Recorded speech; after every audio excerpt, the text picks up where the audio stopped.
Ladies and gentlemen, welcome in to another rendition of future schedules where we kind of map out three different teams' 2023 schedules, go over who has a hard schedule, who has an easy schedule, and just give a quick guide to each of these teams' situations. So we've got Tennessee, Texas A&M, and Ole Miss. We're going to start with Tennessee, and I think the expectation around Tennessee is that Joe Milton will be the starter next year, at least at the start of the year. They also have a true freshman prodigy who is enrolling early and should get significant practice reps. But with Tennessee, it's looking like Joe Milton will be the starter as he does have another year of eligibility left.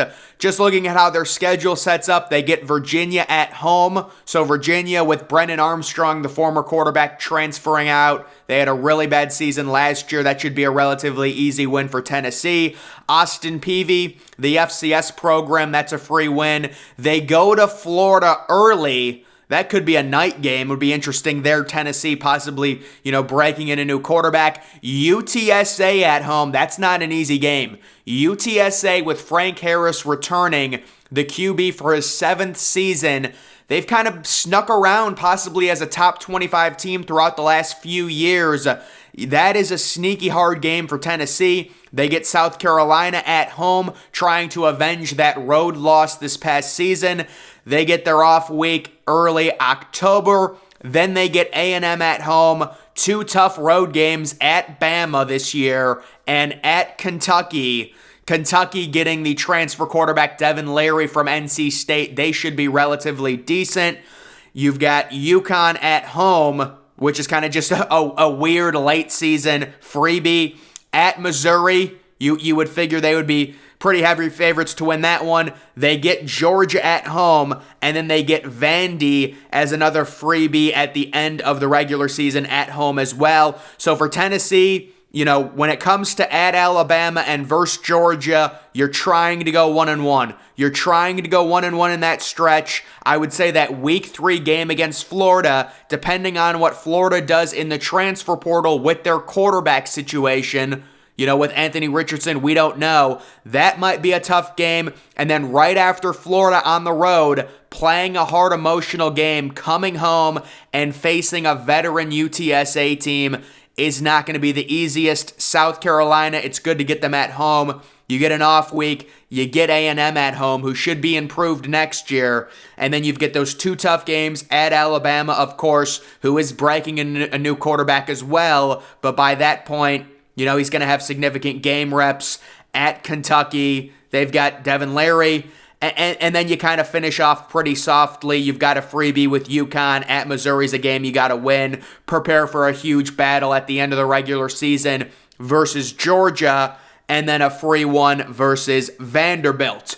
Moving on to Texas A&M's 2023 schedule, they start with New Mexico. So, by the way, Texas A&M, their situation, I expect them to be a lot better in 2023, and it's mainly because a lot of their superstar, all-time great recruiting class has gotten older. They've gotten more experience. Yes, they did lose a few of those kids to the transfer portal, but they also retained a lot of those players, and they do have a young quarterback who was a true freshman this past season that they did give some reps, and he developed a little bit towards the end of the season. So Texas A&M, I know they're very polarizing, but just based off of the sheer talent that they have in that program, I do expect them to be better in 2023. Possibly as a top 25 team. They begin versus New Mexico. You would hope that'd be a free win. They finish that home and home with Miami on the road at Hard Rock Stadium. So probably a night game, maybe on ABC. Could be a fun matchup. But if you're Texas A&M, I think that's a great opportunity. Miami is not overwhelming. These are very similar teams where they've invested heavily into NIL, but Miami on the road, that's a winnable game. You can really get confidence if you win that football game. They've got UL Monroe at home, should be a free win. Auburn at home. I like the way this sets up right now. They've got that neutral site game versus Arkansas, who does return KJ Jefferson, but that's winnable. They get Alabama at home. We remember 2 years ago, the crazy upset on Alabama. Last year, they played Alabama really close and almost upset them, not even making a bowl. So they've played Alabama really well, but it's very tough because you've got Bama, and then the next week, you're at Tennessee on the road. Of course, we talked about Tennessee breaking in a new quarterback without Hendon Hooker, but still, that's a very hard game. You get your off week. You got South Carolina, that's winnable at home. At Ole Miss is winnable, but it's not extremely easy. You got to beat Mississippi State at home. Abilene Christian, that's a freebie. And then at LSU, that's going to be very hard for Texas A&M. Just looking at this schedule to finish off, at least you get Abilene Christian kind of as a warm-up game there. You're not going to play your starters into the second half. That game in Baton Rouge, we know LSU right now appearing on multiple top 10 preseason top 10, top 15 lists. Looking at this schedule, to me, it all revolves around that week 2 game. You got to win that early season game. That sets the tone of the season for Texas A&M. That almost guarantees you a 4-0 start. Auburn isn't horrible, but at home you got to beat them if you're Texas A&M, hopefully with a new offensive philosophy in place. You get a 4-0 start. You've got a neutral site game versus Arkansas. To be honest, that's another game. If you want to have a good season, you've got to win it because you have Alabama and then Tennessee on the road. Those are games you have to win. And then you also have Ole Miss and LSU on the road. So win the games you're supposed to win when you have the talent advantage. I could see this Texas A&M team winning 8 or 9 games if they put it all together. Of course, the major issue for Texas A&M is the offensive philosophy and really not innovating under Jimbo Fisher. So we'll see if they can improve that. That is their 2023 schedule. And then moving to Ole Miss's 2023 schedule, they are returning Jackson Dart. Lane Kiffin always seems to get receivers in the portal. They've gotten a few more, so they should have kind of a more veteran-type team, at least on the offensive side of the ball. They start with Mercer, so that's a free win. Opening weekend, very interesting week 2 game at Tulane. So from what I saw, Tulane is supposed to lose a lot. But because Tulane had such an amazing season where they ended up winning a New Year's Six Bowl, I think they're going to be inside of the top 25 when this game takes place. So this is a huge opportunity for Ole Miss to face a Tulane team who you've got way more talent than. They're probably going to be overranked because people want to respect them after the year they had last year. That is a big game for Ole Miss to possibly win. You get Georgia Tech at home. And then you get, this is a tough early season, at Alabama versus LSU. You would love to go 1-1 in that 2-game stretch. You'd love to.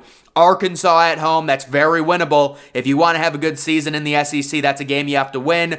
They get a nice bye week, middle of the season, October 14th. And then they're at Auburn. That's a semi-tough game for Ole Miss, depending on how good Auburn's going to be next year. We'll have to see with Hugh Freeze. Vandy at home, you got to win that game. Texas A&M at home is winnable. At Georgia is brutal. UL Monroe. So I guess UL Monroe is going on an SEC tour next year, like they always do. And then they get Mississippi State in the rivalry game, the last game of the regular season. Always that game is on Thanksgiving night, and I'm guessing it's going to be 7:30. You can see that game taking place on Thursday. Every other one of their games is Saturday. But just looking at the schedule for Ole Miss, that Tulane game is huge. If you beat Tulane, that probably gives you a ranked win depending on if they rank Tulane to start the season. You start 3-0 by beating Georgia Tech. I believe they had a home-and-home with Georgia Tech, so this is kind of the return game. And you start 3-0, that's a very hard game on the road at Alabama. And then versus LSU, you would love to go 1-1 in that stretch. You need to beat Arkansas. You get your bye week. You get to prepare for Auburn.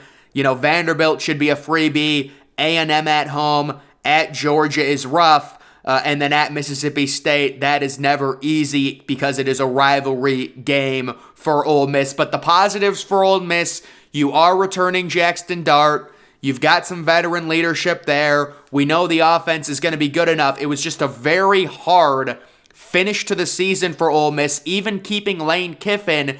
They had that loss to Mississippi State, and then they had that bowl loss to Texas Tech where they lost 42-25.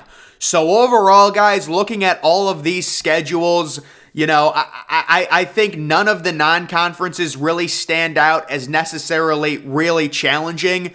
I'll say for Tennessee, that UTSA home game, might be a little interesting. They should crush Virginia, or at least, beat Virginia with the way that team looks. For Texas A&M, their non-conference, it's going to come down to that game at Miami for sure. And then for Ole Miss, their non-conference, surprisingly enough, it is the Tulane game that is most intriguing on the road.